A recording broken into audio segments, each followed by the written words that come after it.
रचनागढ़ का रहस्य भाग 2 एक खौफनाक सफर। रात के 8 बज चुके थे। लाल नगर से एक पुरानी बस अपनी पूरी रफ्तार से अंधेरे को चीरते हुए सुनसान रास्तों पर दौड़ती हुई नंदपुरम गांव की ओर जा रही थी।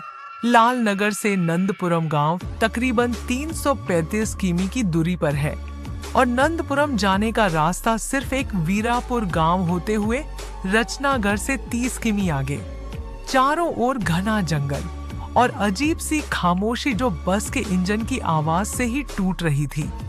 जंगल में कोहरे के बीच तेज हवा से झूमते हुए बस की लाइट में पेड़ों की परछाई जैसे काले साए नाच रहे हों और बाहर की काली रात एक अजीब सा डरावना माहौल बना रही थी। इस बस में अजय, उसकी पत्नी रूही, 14 साल का बेटा अर्जुन और 18 साल की बेटी जूही भी बैठे थे। बस एक्सप्रेस थी, इसीलिए पूरे रास्ते बिना रुके चल रही थी।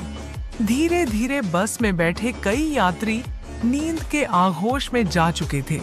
अचानक ड्राइवर जोर से ब्रेक लगा देता है। बस एक जोरदार झटके के साथ रुक जाती है। सीट बेल्ट होने के वजह से किसी को ज्यादा चोट नहीं लगती, मगर सभी यात्री घबराकर इधर-उधर देखने लगते हैं। बस के अंदर यात्रियों में हलचल मच जाती है। बस में बैठे लोग गुस्से में ड्राइवर को बुरा भला कहने लगते हैं। क्या कर रहे हो भैया, मरवा दोगे क्या? एक अधेड़ उम्र का आदमी चिल्लाता है। उसका चेहरा पसीने से भीगा हुआ था। एक दूसरा आदमी जो अपनी जगह से उठकर ड्राइवर की ओर बढ़ता है, सवाल करता है, क्यों रोकी बस? कोई हादसा हो जाता तो लोगों को चोट लग सकती थी। तभी जूही फोन में देखते हुए कहती है, 1:30 बजे हैं, अभी इतनी रात इतनी सुनसान जगह बस क्यों रुकी हुई है? तब तक 1-2 लोग आगे केबिन में आ जाते हैं। खलासी जो ड्राइवर के बगल में खड़ा है, उसकी आंखों में डर साफ झलक रहा है। वह कांपते हुए कहता है, चाचा, अगर ड्राइवर ने बस नहीं रोकी होती तो हम सब अभी तक भगवान के पास पहुंच गए होते। काली बिल्ली रास्ता काट गई है। उसकी बात सुनकर वह आदमी और भी भड़क जाता है। क्या आप बकवास कर रहे हो? अंधविश्वास के चलते इतनी तेज चलती बस को अचानक रोक दिया। बस आगे बढ़ाओ।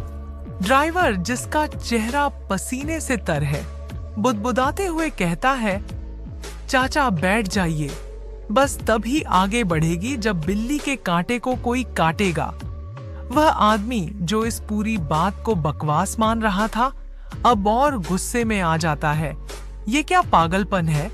अंधेरे जंगल में आधी रात को गाड़ी रोक रखी है और कहते हो कि कोई रास्ता पार करेगा? ड्राइवर और खलासी दोनों उसकी बात पर चुप हो जाते हैं, लेकिन उनकी आंखों में छुपा डर साफ देखा जा सकता था। वह आदमी गुस्से से बड़बड़ाता हुआ बस का दरवाजा खोलने ही वाला होता है कि उसकी नजर सामने लगे माइलस्टोन पर पड़ती है। उस पर लिखा था, रचनागढ़ 153 किलोमीटर। माइलस्टोन पर लिखे नाम को देखकर वह आदमी सहम जाता है। उसकी रूह कांप जाती है, उसके चेहरे का रंग उड़ जाता है और वह अपनी जगह पर ऐसे खड़ा हो जाता है जैसे वो उस जगह जम गया हो। उसकी धड़कनें तेज हो जाती हैं और पसीने की बूंदें उसकी कनपटियों से बहने लगती हैं। तभी दूर से एक धीमी सी रोशनी दिखाई देती है। धीरे धीरे वह रोशनी करीब आती जाती है। बस के केबिन में बैठे ड्राइवर, खलासी और यात्री तीनों की सांसें थम जाती हैं। उनके शरीर से पसीने की धार बहने लगती है। जैसे जैसे वो रोशनी पास आ रही थी, उन तीनों की धड़कनें तेज होने लगती हैं। वह रोशनी अब बिल्कुल पास आ चुकी थी। ये एक लैंटर्न की थी जो एक इंसानी परछाई के हाथ में थी। वह परछाई धीमे धीमे कदमों से बस की ओर बढ़ रही थी। उसके पास आते ही ड्राइवर और खलासी की आंखें डर से फैल जाती हैं। उनकी सांसें थम सी जाती हैं। लैंटर्न के उजाले में भी उस इंसान का चेहरा पूरी तरह अंधेरे में छिपा हुआ था। बस में बैठा हर यात्री डरा हुआ था और हर कोई उस परछाई का चेहरा देखना चाहता था, मगर कोई भी उसका चेहरा देख नहीं पा रहा था। ड्राइवर की आंखों में खौफ साफ दिखाई दे रहा था। जैसे ही उस आदमी ने माइलस्टोन पार किया जहां से बिल्ली ने रास्ता काट दिया था, ड्राइवर ने बिना एक पल की देरी किए बस को तेजी से भगाना शुरू कर दिया। बस के अंदर मौजूद यात्री घबराहट से एक दूसरे की ओर देख रहे थे। खलासी की आंखें लैंटर्न वाले इंसान पर जमी थीं और उसकी सांसें भारी हो रही थीं। बस की रफ्तार अब दुगनी हो चुकी थी।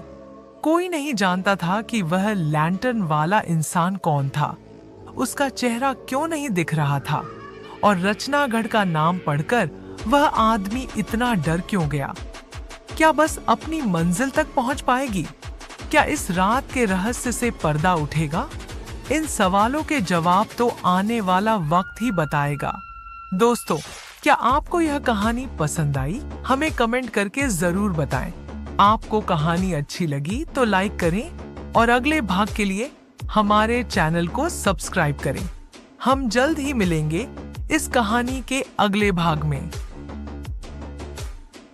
धन्यवाद।